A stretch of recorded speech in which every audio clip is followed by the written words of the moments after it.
बिस्मिल्लाहिर्रहमानिर्रहीम। Chapter number 2 हम पढ़ रहे हैं और ये लेक्चर नंबर 2 है चैप्टर नंबर 2 का। और इस लेक्चर में इससे पहले हमने जो लेक्चर पढ़ा है उसमें हमने सेट्स के कॉन्सेप्ट को देखा था। सेट्स होते क्या हैं डेली लाइफ में और उसके बाद मैथमेटिक्स में किस तरह से यूज़ किए जाते हैं।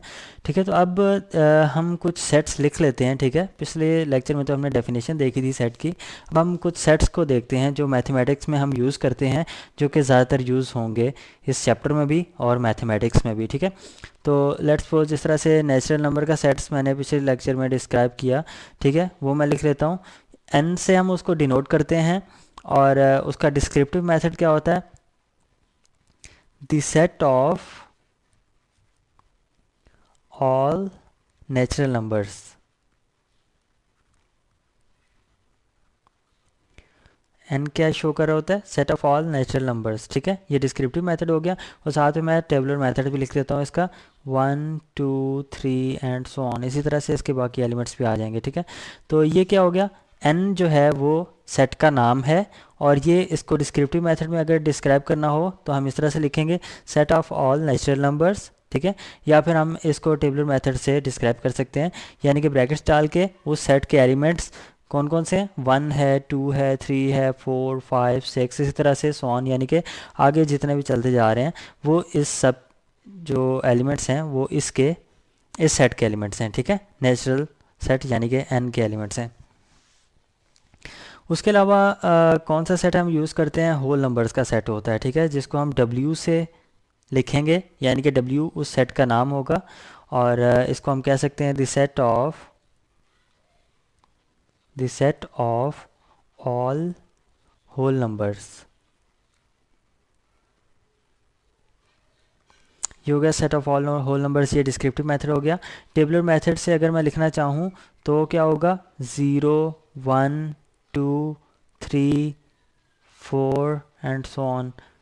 ठीक है, यानी कि इसमें नेचुरल नंबर में अगर ज़ीरो भी इंक्लूड कर दिया जाए तो ये सेट बन जाता है होल नंबर्स का। ठीक है, होल नंबर्स के एलिमेंट्स कौन कौन से हैं, 0 है, 1 2 3 4 एंड सो ऑन। ठीक है, और इसको डिस्क्राइब करना चाहें डिस्क्रिप्टिव मेथड से तो हम कहेंगे the set of all whole numbers. Simply हम उसका बता देंगे कि किस चीज़ का सेट है। ठीक है, तो ये डिस्क्रिप्टिव मेथड हो गया और इसका नाम क्या है सेट का, W जहाँ पर भी हम इस चैप्टर में यूज़ करेंगे वो क्या होगा, होल नंबर्स का सेट होगा। ठीक है, यानी कि W उस सेट का नाम होगा। ठीक है, और N जो है नेचुरल नंबर्स का होगा। इसी तरह से एक और सेट है Z। ठीक है, तो Z किस सेट का नाम हम यूज़ करेंगे, इंटीजर्स के सेट का। ठीक है, तो इसको हम डिस्क्रिप्टिव मेथड में लिखना चाहूँ तो the set of all integers.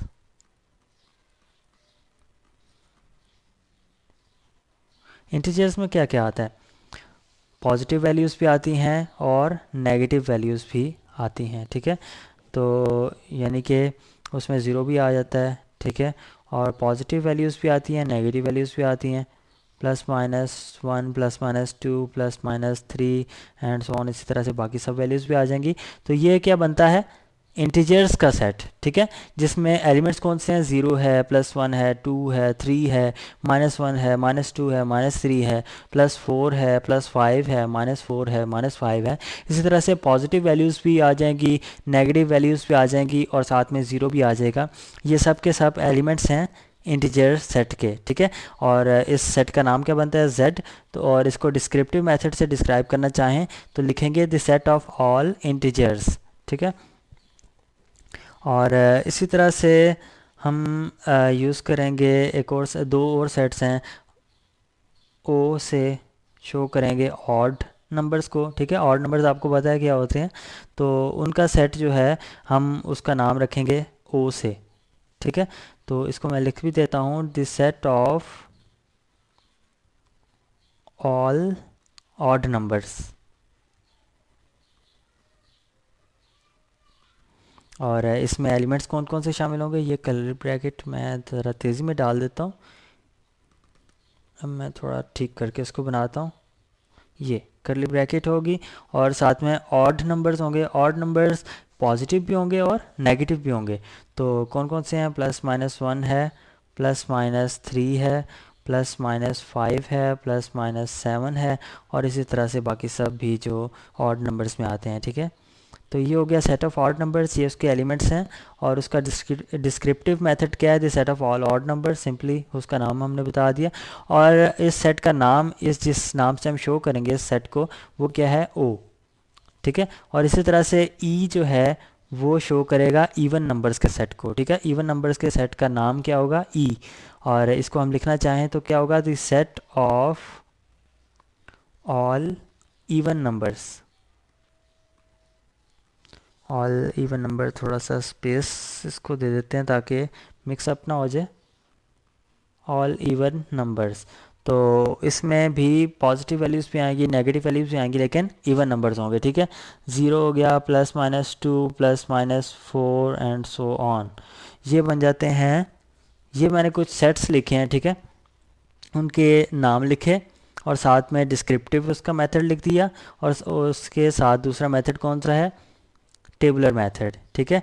तो ये कुछ सेट्स जो हैं फेमस सेट्स हैं, ठीक है, जो कि हम इस चैप्टर में यूज़ करेंगे और आगे भी आपको मैथमेटिक्स में ये यूज़ होते रहेंगे। अच्छा, अब हम सेट्स के बारे में देखते हैं कि कुछ टर्म्स हम यूज़ करते हैं, ठीक है, इक्वल सेट्स की। इक्वल सेट्स होता क्या है, या आइडेंटिकल या इक्विवेलेंट सेट क्या होता है, ठीक है। तो एक एक करके हम देखते हैं कौन कौन सी टर्म्स हम यूज़ करेंगे।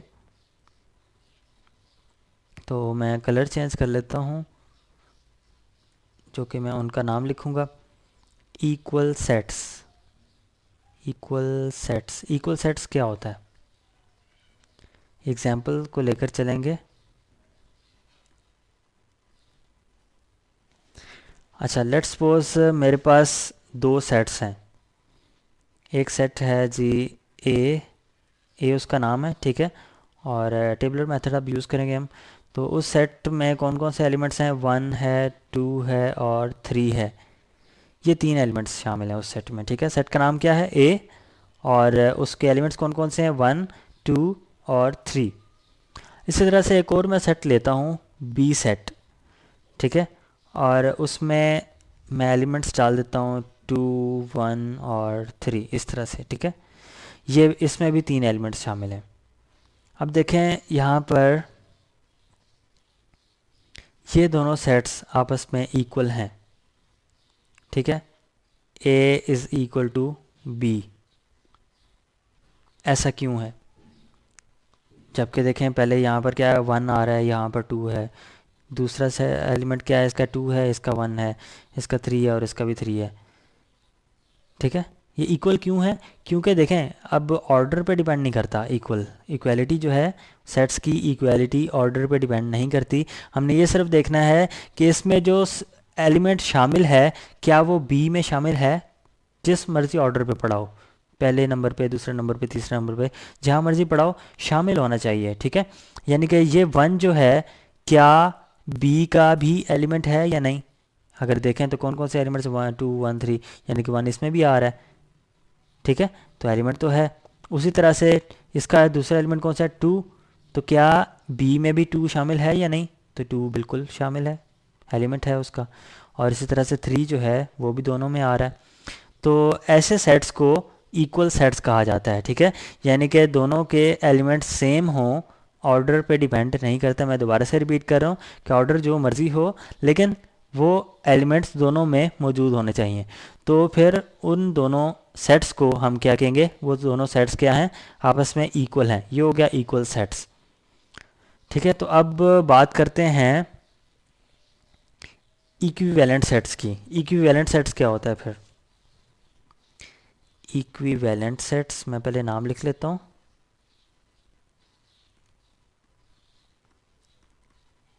इक्विवेलेंट सेट्स क्या होता है, देखें आप दो सेट्स ले लें। लेट्स सपोज चलें हम नाम ले लेते हैं, नामों के सेट्स ले लेते हैं।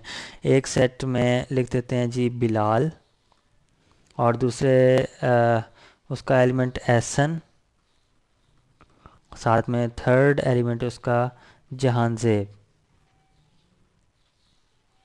ये एक सेट हो गया, ठीक है, जिसमें तीन एलिमेंट्स हैं। पहला एलिमेंट कौन सा है, बिलाल, दूसरा एहसन और तीसरा जहांजेब। इसको हम क्या देते हैं, सी, इसका नाम दे देते हैं जी सी। ठीक है, अब हम एक और सेट ले लेते हैं डी, उसमें भी नाम ले लेते हैं कोई भी 3। ठीक है, एक ले लेते हैं फातिमा और साथ में उमारा और साथ में सायरा ले लेते हैं। इसमें भी 3 एलिमेंट्स शामिल हैं। ठीक है, यानी कि देखें इसमें क्या क्या शामिल है एलिमेंट, सी में बिलाल, एहसन और जहांजेब। डी जो सेट है उसमें भी 3 एलिमेंट्स हैं, कौन कौन से, फातिमा, उमारा और सायरा। ठीक है, अच्छा अब ये दोनों सेट्स मैं कह देता हूँ जी इक्विवेलेंट हैं, दोनों आपस में, C is equivalent to D,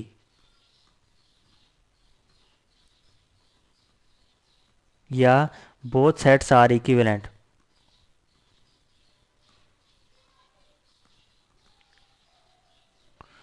अब हम देखते हैं जी मैंने इनको इक्विवेलेंट कहा क्यों है।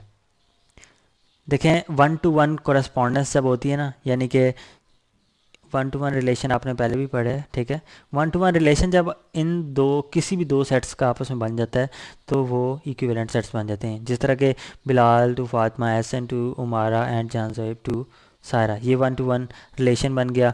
इसी तरह से आप यानी कि दूसरे वर्ड्स में आप ये कह सकते हैं कि नंबर ऑफ़ एलिमेंट्स जो हैं एक सेट में, जितने नंबर ऑफ़ एलिमेंट्स हैं दूसरे सेट में भी आप नंबर ऑफ़ एलिमेंट्स उतने ही हों, यानी कि दोनों सेट्स के नंबर ऑफ़ एलिमेंट्स सेम हो तो वो दोनों आपस में इक्विवेलेंट सेट्स होंगे। ठीक है, तो ये कॉन्सेप्ट होगा इक्विवेलेंट का। और इक्वल सेट्स भी हमने देख लिया कि इक्वल सेट्स क्या होता है कि वही सेम के सेम एलिमेंट शामिल होने चाहिए। ये दोनों जो दूसरे हमने इक्विवेलेंट सेट्स देखे हैं ये आपस में इक्वल सेट्स नहीं है, ये इक्विवेलेंट हैं। ठीक है, इक्विवेलेंट क्यों है, क्योंकि 1 to 1 कोरेस्पॉन्डेंस बन सकती है इनके दरमियान। ठीक है, रिलेशन बन सकता है और नंबर ऑफ़ एलिमेंट्स दोनों में सेम है, इस वजह से ये इक्विवेलेंट सेट्स हैं। लेकिन ये इक्वल क्यों नहीं है, क्योंकि इसमें बिलाल शामिल है और दूसरे डी सेट में बिलाल नहीं है। ठीक है, कोई एलिमेंट नहीं है इसमें बिलाल के नाम से। और उसी तरह से एहसन जो है वो दूसरा एलिमेंट है इसका, और इसमें कोई एलिमेंट डी में ऐसा नहीं है एहसन के नाम से। ठीक है, तो ये इक्वल सेट्स नहीं है। अब इसमें अगर आप देखें इक्वल सेट्स की जो हमने बात की थी, ये इक्वल सेट्स तो हमने देख लिया ना, या इसमें 1 शामिल है तो दूसरे में भी 1 है, इसमें 2 है तो दूसरे में भी 2 है, इसमें 3 एलिमेंट है तो दूसरे में भी 3 एलिमेंट्स हैं। ये दोनों इक्वल सेट्स तो हैं, क्या ये इक्विवेलेंट हैं या नहीं है वो देख लेते हैं। देखें इसमें नंबर ऑफ़ एलिमेंट्स कितने हैं, 3, इसमें नंबर ऑफ़ एलिमेंट्स कितने हैं, 3। 1 to 1 कोरेस्पॉन्डेंस बनती है जी, बिल्कुल बनती है। ये देखें 1 to 1 कोरेस्पॉन्डेंस भी बन रही है। ठीक है, नंबर ऑफ़ एलिमेंट्स सेम है, 1 to 1 कोरेस्पॉन्डेंस बनती है, तो ये एलिमेंट्स आपस में इक्विवेलेंट भी हैं। ठीक है, इसको हम कह सकते हैं both A and B sets are equivalent. ये इक्वल भी हैं और इक्विवेलेंट भी हैं। ठीक है, हर जो इक्वल सेट होगा वो इक्विवेलेंट भी होगा, लेकिन हर इक्विवेलेंट सेट इक्वल नहीं हो सकता, हो भी सकता है नहीं भी हो सकता। ठीक है, अगर एलिमेंट सेम होंगे तो इक्वल होगा, अगर एलिमेंट्स सेम नहीं होंगे, सिर्फ नंबर ऑफ़ एलिमेंट सेम होंगे तो फिर वो सिर्फ इक्विवेलेंट सेट होगा। अच्छा, ये हो गया इक्वल सेट और इक्विवेलेंट सेट हो गया। उसके बाद हम बात करते हैं जी नंबर ऑफ़ सेट्स क्या होते हैं, ऑर्डर ऑफ सेट क्या होता है। ठीक है, तो ऑर्डर ऑफ सेट यानी कि नंबर ऑफ़ एलिमेंट्स, जिस सेट में जितने नंबर ऑफ़ एलिमेंट्स होंगे वो उसका ऑर्डर होगा। ठीक है, तो अब देखें डेली लाइफ में हम कोई भी यानी कि टी सेट की बात करें, उसमें कोई कप शामिल ही नहीं है, कोई टी पॉट शामिल ही नहीं है, तो क्या वो उसे हम सेट कहेंगे, टी सेट नहीं कहेंगे। लेकिन मैथमेटिक्स में जिस सेट में कोई भी एलिमेंट शामिल ना हो वो भी एक सेट होता है। ठीक है, जैसा कि ये मैं ब्रैकेट्स डाल देता हूँ। ठीक है, ये मैंने ब्रैकेट्स डाल दिए, लेकिन इसके दरमियान कुछ भी नहीं मैं लिखता, कोई एलिमेंट नहीं लिखता, फिर भी ये सेट है। ठीक है, इसको ये नहीं कहेंगे कि ये सेट नहीं है। डेली लाइफ में तो हम कहते हैं कि वो सेट नहीं है, लेकिन कोई एलिमेंट उसमें शामिल ना हो, कोई भी यानी कि कप वगैरह शामिल ना हो, तो उसे हम टी सेट नहीं कह सकते। लेकिन मैथमेटिक्स में ये बहुत यूज़फुल सेट होता है जिसमें कोई एलिमेंट शामिल नहीं होता उसको हम कहते हैं एम्प्टी सेट, क्योंकि उसमें कोई भी एलिमेंट शामिल नहीं है तो उसको हम कहेंगे क्या, एम्प्टी सेट, या फिर नल सेट कहेंगे, नल सेट।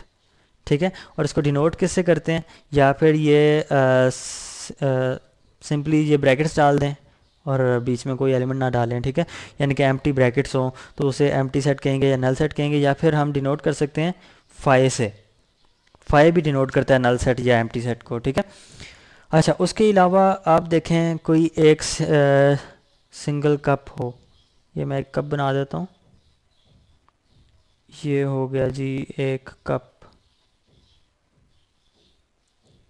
ड्राइंग माशाल्लाह काफ़ी अच्छी है मेरी, वो भी आपको भी नज़र आ रही होगी। अच्छा साथ में ये पकड़ने के लिए हो गया, ये कप बन गया। ठीक है, साथ में धुआं भी बना देते हैं, चलें, चाय भी मौजूद है इसमें।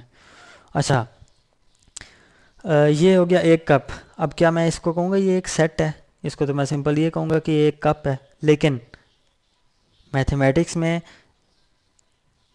एक एलिमेंट का भी सेट होता है। ठीक है, लेट्स सपोज ये इसके अंदर मैं लिख देता हूँ सी लिख देता हूँ। ठीक है, सी एक एलिमेंट है इस सेट का, तो ये एक सेट है। ठीक है, और इस सेट का नाम हम क्या रखते हैं, जिसका एक एलिमेंट होता है उस सेट को हम कहते हैं सिंगलटन या साइनलेटन सेट, डिफरेंट हम यूज़ करते हैं, तो आप जो भी यूज़ कर लें स्पेलिंग यही रहते हैं, साइनलेटन सेट। अच्छा ये दो टाइप्स हमने स्पेशल टाइप्स पढ़ ली, एक एम्प्टी सेट और एक साइनलेटन सेट्स का। अच्छा उसके अलावा हम सेट्स में क्या देख सकते हैं, फाइनाइट और इनफाइनाइट सेट्स को देख लेते हैं। चलें, फाइनाइट सेट क्या होता है और इनफाइनाइट सेट क्या होता है। फाइनाइट के नाम से ज़ाहिर है जिसकी कोई एक लिमिट हो, इनफाइनाइट जिसकी कोई लिमिट ना हो। ठीक है, जिसकी लिमिट के बारे में हम कुछ कह ना सकें वो इनफाइनाइट होता है। मैं आपके सामने दो सेट्स लिखता हूँ। ठीक है, ये एक सेट है 1 2 3 4 5 6 7 8 9 10 11 12। ठीक है, ये एक सेट है जी, इसको ए सेट कह देते हैं। एक और मैं सेट लिखता हूँ बी, ये है जी 1 2 3 और आगे डॉट्स डाल देता हूँ। इन डॉट्स का मतलब क्या है कि आगे भी चलती जा रही हैं इसकी वैल्यूज़, मतलब 3 के बाद क्या आएगा, 4 आएगा, फिर 5 आएगा, 6 आएगा, इस तरह से आगे चलती जाएंगी, और इसकी मैं लिमिट नहीं लिखता। ठीक है, और इसके अलावा मैं एक और सेट लिखता हूँ सी के नाम से। ठीक है, तो 1 2 3 4 एंड सो ऑन, और फिर एंड पे मैं लिख देता हूँ जी 999। अब आप मुझे बताएं देख के इन सेट्स को कि कौन सा सेट फाइनाइट है और कौन सा इनफाइनाइट है। ए सेट के बाद बारे में पहले बात करते हैं। ए सेट क्या ये फाइनाइट है या इनफाइनाइट है। देखें फाइनाइट की मैंने पहले बात की कि फाइनाइट सेट क्या होता है, जिसकी एक लिमिट होती है, यानी कि जिसके नंबर ऑफ़ एलिमेंट्स जो हैं वो लिमिटेड हों, हमें पता हो कितने नंबर ऑफ़ एलिमेंट्स हैं उसके। ठीक है, तो ये देखें तो